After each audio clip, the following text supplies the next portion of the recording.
নমস্কাৰ বন্ধুসকল, অসমীয়া YouTube channel অসমীয়া সময়লৈ আপোনালোকক পুনৰবাৰ স্বাগতম জনাইছোঁ। হয়, আপোনালোকে হেকিংটো দেখি ভাবিছে আজি কিহৰনো কথা। হয়, নিশ্চয়কৈ আজি মই হেকিঙৰ ওপৰত ক'ম। কিন্তু মোক বহুতে ফোন মেছেজযোগে কৈছিল যে মই হেকিঙৰ ওপৰত ক'ব লাগে। চ' আজি মই ক'বলৈ ওলাইছোঁ ইথিকেল হেকিঙৰ ওপৰত। ইথিকেল হেকিং কি? হেকিঙৰ এটা পাৰ্ট হৈছে ইথিকেল হেকিং। ইথিকেল হেকিংটো কি তাৰ বিষয়ে মই আজি ক'বলৈ ওলাইছোঁ। চ' ইথিকেল হেকিঙৰ কোৱাৰ সময়ত আমি জানিব লাগিব introduction. What is ethical hacking? Who are hacker? Types of hacker? Hacking process? Why do people hack? What should do you after hack? Security conclusion. হয় বন্ধুসকল, আৰম্ভণি তাৰপিছত ইথিকেল হেকিং কি, হেকাৰনো কি আচলতে, কেনেকুৱা টাইপৰ হেকাৰ থাকে, কেনেধৰণে হেকাৰ হ'ব, কোনবোৰক আমি হেকাৰ বুলি কওঁ, বা হেক হোৱাৰ পিছত আমি কি কৰিব লাগে, যিহেতু হেক হোৱা বস্তু এটা চিকিউৰিটিৰ ওপৰত নিৰ্ভৰ কৰিলে চিকিউৰিটিনো কি আমি জানিব লাগিব, আৰু সামৰণি আমি কি ধৰণৰ সাৱধানতা ল'ব লাগে সেই বিষয়ে আজি মই ক'বলৈ ওলাইছোঁ। So introduction.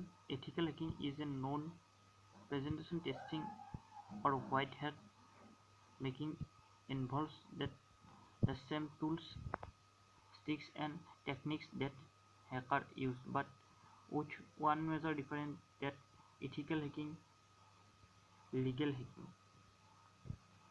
So বন্ধুসকল আমি গম পালোঁ যে ইথিকেল হেকিং কি, এটা প্ৰেজেণ্টেশ্যন টেষ্টিং, আৰু ইয়াক হোৱাইট হেকাৰ বুলি কয়। আমি ইয়াৰ পিছত আমি জানিম বা মই আপোনালোকক জনাব চেষ্টা কৰিম হোৱাইট হেকাৰ কি। কিন্তু ইয়াত এটা বস্তু উল্লেখ কৰা হৈছে যে ইথিকেল হেকিং, লিগেল হেকিং, অৰ্থাৎ হোৱাইট হেকাৰ কি গম পালে আমি লিগেল হেকিং কি গম পাম।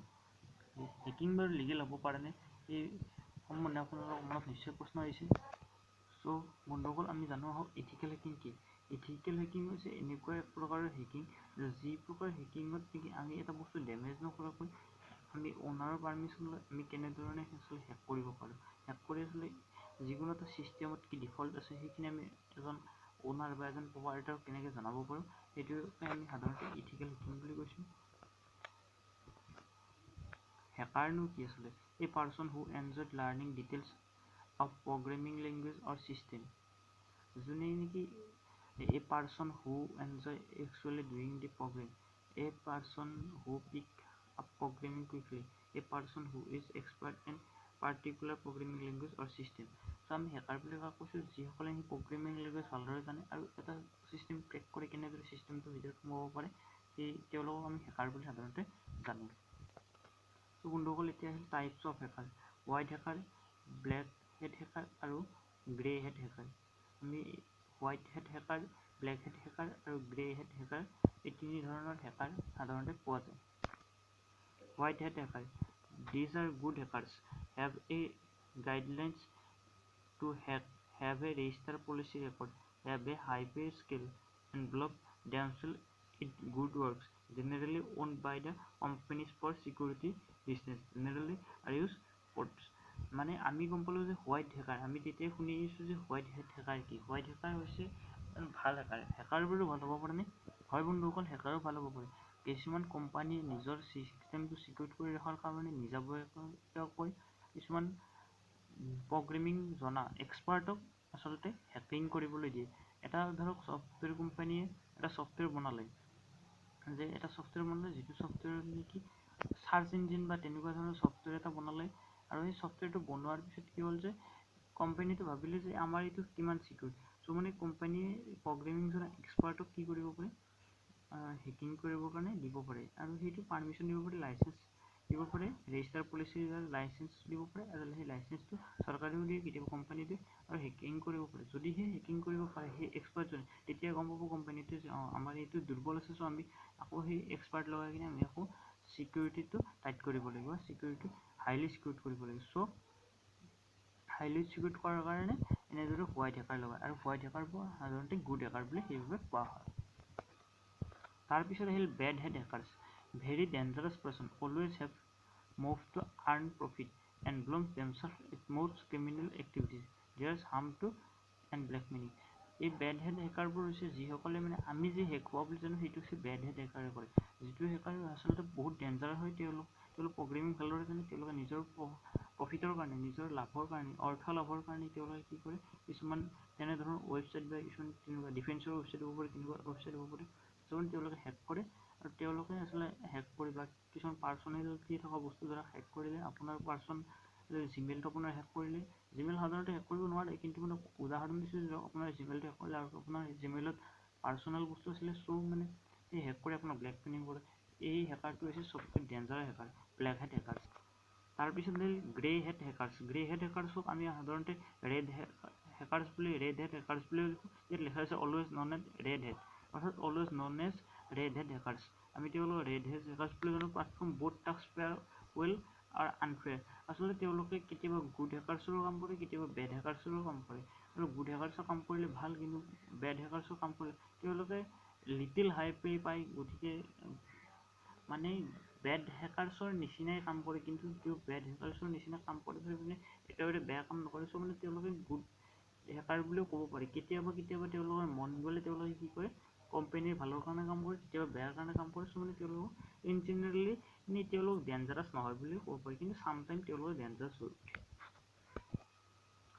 আচলতে হেকিং প্ৰচেছ কি? Process of hacking some major process are footprinting, scanning, maintaining access আৰু প্ৰক্সি। এই চাৰিটা ধৰণে আচলতে হেকিং কৰিব পাৰি। Why do people hack? আচলতে মানুহবোৰে হেক কিয় কৰে? To make security stronger, ethical hacking. Ethical hacking বা হোৱাইট হেকিং আচলতে চিকিউৰিটিটো মানে ষ্ট্ৰংগাৰ, অৰ্থাৎ শক্তিশালী কৰাৰ কাৰণে ব্যৱহাৰ কৰা হয়। টু চল্ভ চাইবাৰ ক্ৰাইম বন্ধ কৰাৰ কাৰণে ইথিকেল হেকিং কৰা হয়। জাষ্ট ফৰ ফান, কেতিয়াবা মানুহে আচলতে কিহৰ কাৰণে কৰে, এনজয়িঙৰ কাৰণে কৰে, শ্ব' অফ কৰাৰ কাৰণে, দেখুৱাৰ কাৰণে কৰে।